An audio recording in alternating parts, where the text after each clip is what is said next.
अध्याय 9। निबंध। अच्छा स्वास्थ्य।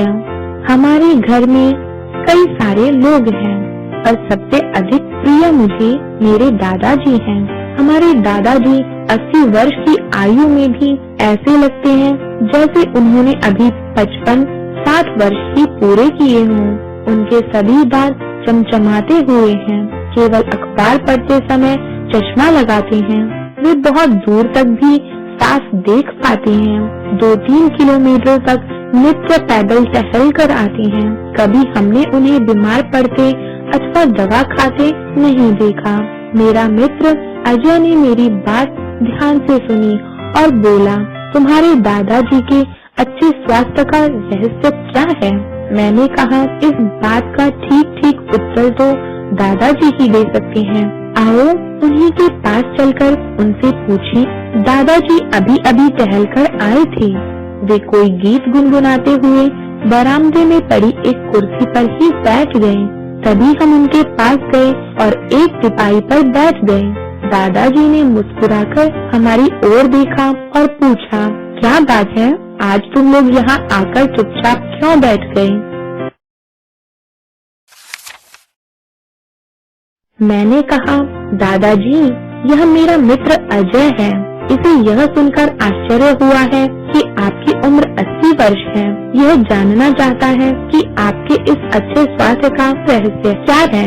दादाजी मुस्कुराए और बोले, बेटा अजय, हर बड़ा काम करने के लिए संकल्प, विवेक, सावधानी और प्रयत्न करना पड़ता है। जैसे बिना परिश्रम के न बड़े बड़े भवन बन पाते हैं, न बड़े बड़े ग्रंथ लिखे जा सकते हैं और न परीक्षा में प्रथम श्रेणी के अंक पाए जा सकते हैं, उसी प्रकार बिना संकल्प और प्रयत्न के अच्छा स्वास्थ्य भी नहीं बनाया जा सकता। तुम नहीं जानते कि मैंने इस स्वास्थ्य को बनाने के लिए किस संकल्प और विश्वास के साथ प्रयत्न किया था। हमें अपनी बात उत्सुकता से सुनते देखकर दादाजी एक क्षण ठहरे और फिर बोले, देखो, जब मैं 10-12 वर्ष का ही था तभी से मैंने बहुत सुबह उठने की आदत डाल ली थी। मैं सदैव सूर्योदय से पहले उठता रहा हूँ। ठीक बताऊँ तो मैं सदैव प्रातः काल 4 बजे उठता हूँ। प्रातः काल उठने से क्या लाभ है दादाजी? अजय ने पूछा। बेटा, 4 बजे अत्यंत स्वच्छ शुद्ध वायु बहती है। इस समय बाहर टहलने के लिए तथा शुद्ध वायु सेवन के लिए ही मैं उठता हूँ। सुबह की सैर करने से मस्तिष्क ताजा होता है और शरीर स्फूर्ति से भर जाता है। यह बात प्रसिद्ध है कि इस समय देवता जागते हैं। इसका अर्थ यह हुआ कि श्रेष्ठ और बुद्धिमान लोगों के उठने का समय यही है। जो लोग देर तक सोते हैं वे सदैव चिड़चिड़े रहते हैं। इसके विपरीत जो सुबह जल्दी उठते हैं उनके चेहरे पर हमेशा प्रसन्नता रहती है। दादाजी बोले। अजय ने बीच में ही पूछ लिया, क्षमा कीजिए दादाजी, हम जानना चाहते हैं कि आप प्रातः काल उठकर किस तरह अपनी दिनचर्या आरंभ करते हैं। दादाजी बोले, तुमने ठीक प्रश्न पूछा है। घाघ कवि ने कहा है, प्रातः काल बिस्तर से उठ के पीवे तुरंत पानी, वैद्य डॉक्टर पास न आवे, बात घाघने जानी। यानी बिस्तर छोड़ते ही ठंडा पानी पीना चाहिए। इससे आंतों को शीतलता मिलती है और मल विसर्जन साफ होता है। पानी पीकर शौच जाना चाहिए। इसके पश्चात ठंडे पानी से कुल्ले करने चाहिए। दांत नीम की अथवा बबूल की दातुन से साफ किए जा सकते हैं अथवा ब्रश से इन्हें साफ करना चाहिए। ब्रश करते समय ध्यान रखना चाहिए कि ब्रश ऊपर के दांतों पर ऊपर से नीचे की ओर तथा नीचे के दांतों पर नीचे से ऊपर की ओर करना चाहिए। उंगली पर मंजन लेकर भी दांत साफ किए जा सकते हैं। दांत साफ करने के बाद मैं नित्य व्यायाम करता हूँ। कभी कभी शरीर पर तेल की मालिश करके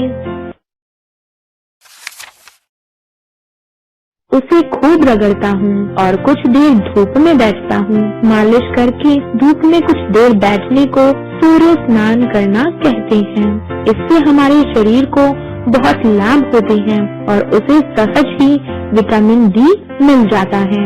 व्यायाम हमारे शरीर के लिए अत्यंत आवश्यक है।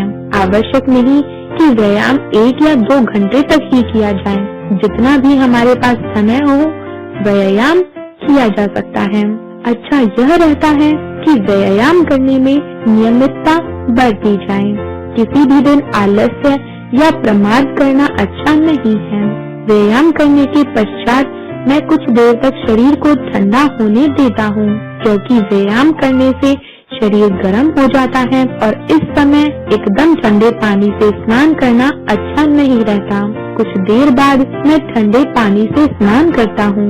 शरीर पर साबुन लगाकर अच्छी तरह मलता हूँ और शरीर को खूब रगड़ता हूँ। इसके पश्चात तौलिए से गीले बालों और शरीर को रगड़ कर पोंछता हूँ। शरीर सूख जाने पर मैं स्वच्छ धुले वस्त्र पहनता हूँ। इस प्रकार मेरा मन सुबह सुबह ही बहुत प्रसन्न रहता है।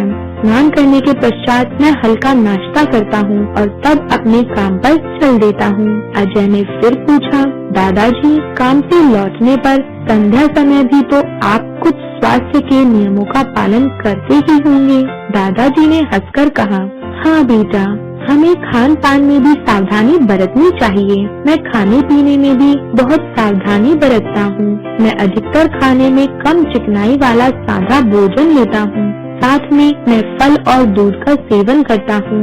हाँ, मैं फास्ट फूड बहुत कम लेता हूँ, क्योंकि ये चीजें अच्छे तेल से नहीं बनी होती तथा इन्हें पचाने में बहुत ताकत लगती है।